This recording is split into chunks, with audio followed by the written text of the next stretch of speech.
Good morning. This is John from the Springs Mennonite Church. And I'm here today in the middle of the week, still talking about Luke. He's got a lot of good stuff in his book, and I've enjoyed sharing some of it. I hope you've enjoyed listening. Today I want to look at Luke chapter 18 and beginning with verse 10. This is Jesus speaking, and he says, Two men went to the temple to pray. One was a Pharisee, the other was a despised tax collector.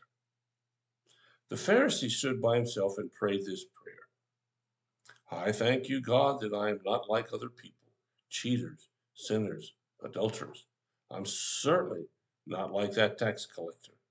I fast twice a week and I give you a tenth of my income. But the tax collector stood at a distance and dared not even lift his eyes to heaven as he prayed. And instead, he beat his chest in sorrow, saying, Oh God, be merciful to me, for I am a sinner. I tell you, this sinner, not the Pharisee, returned home justified before God. For those who exalt themselves will be humbled, and those who humble themselves will be exalted. Jesus tells a lot of hard stories. He's really blunt sometimes, and this is one of them. Now, Jesus loved everybody except for the scribes, Pharisees, and hypocrites, as he put it. And I guess he loved them, but he sure challenged them. And most of us don't think of ourselves in those two categories. So let's kind of reword this and see if we can make it hit a little closer to home. There were two guys who went to pray. One was a regular church member, church attender. The other one was a bum who knew he wasn't worth anything. Now it's interesting, they're both going to pray. And I don't know about you, but I would think praying would include talking to God and listening to his answer and being honest. I mean, after all, you really think you can fool God? You think he can pull one over his eyes? A lot of people, I guess they think they can. I guess they think God doesn't see. And I hope you're not one of those. Those are sad individuals. But we got this regular church folk and we got this poor dumb bum outside and they're praying. And the church folks says, Oh God, I'm so glad I'm not like that bum. I don't do this, I don't do that. I'm so thankful. Then the bum comes along and he says, God, I'm just terrible. I'm a sinner and just be merciful to me, please. Now, if you were God, what would you say? What would you think? Well, the first one is a churchgoer. He's a good guy. He's a fine, upstanding citizen.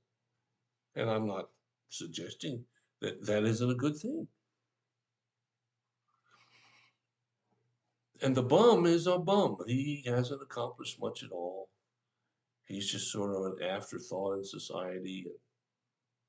And he doesn't have much to offer. The first guy talks about how great he is.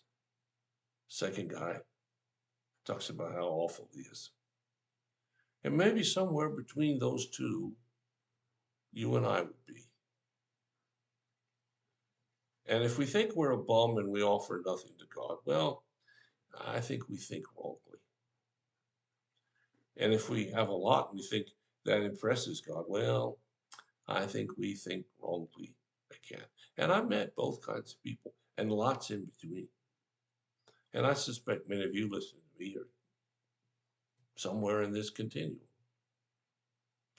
But what's important here is the final version or the final word as to what was going on. And let me read it again to you. Jesus says, I tell you,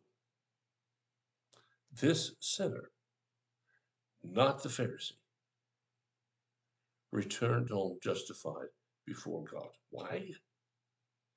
For those who exalt themselves will be humbled, and those who humble themselves will be exalted.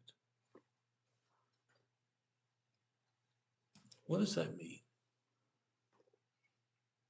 It means, first off, that God looks at the heart.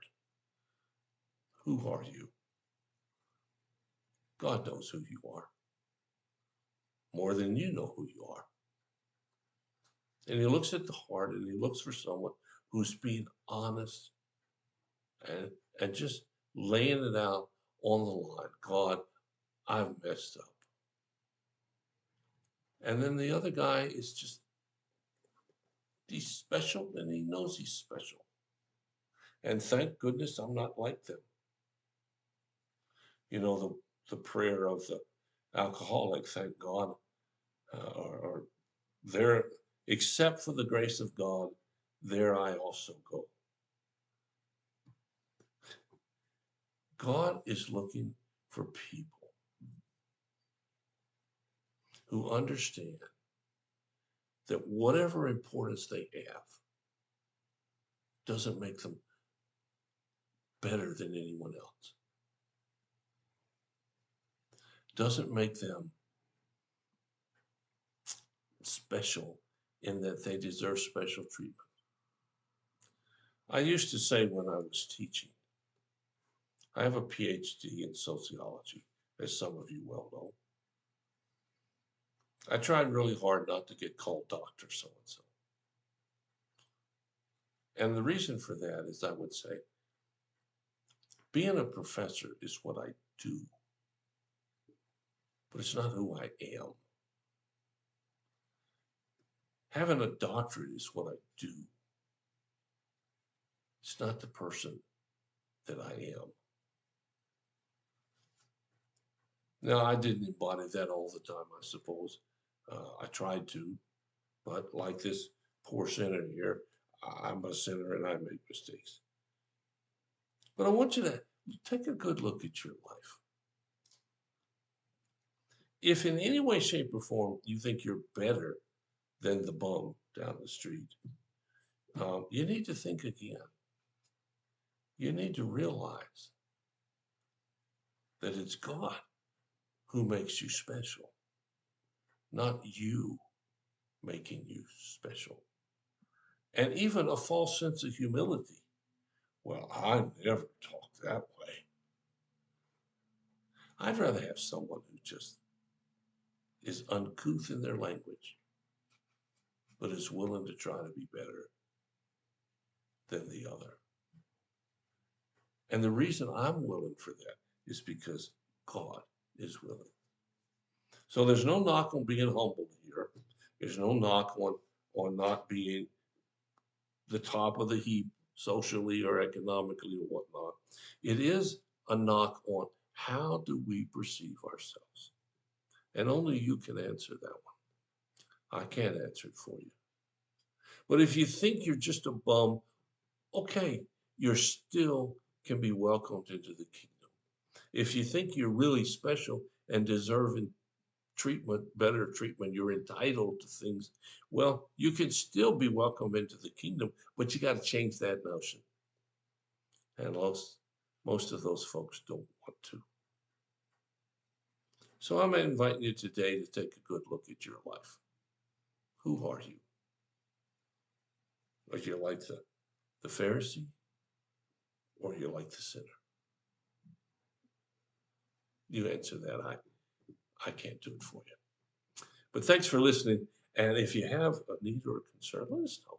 We'll do everything we can as fast as we can to help meet your need. You have a great day. I got 2 more days in this week, 2 more lessons from this Gospel of Luke. Take care. I'll talk to you again.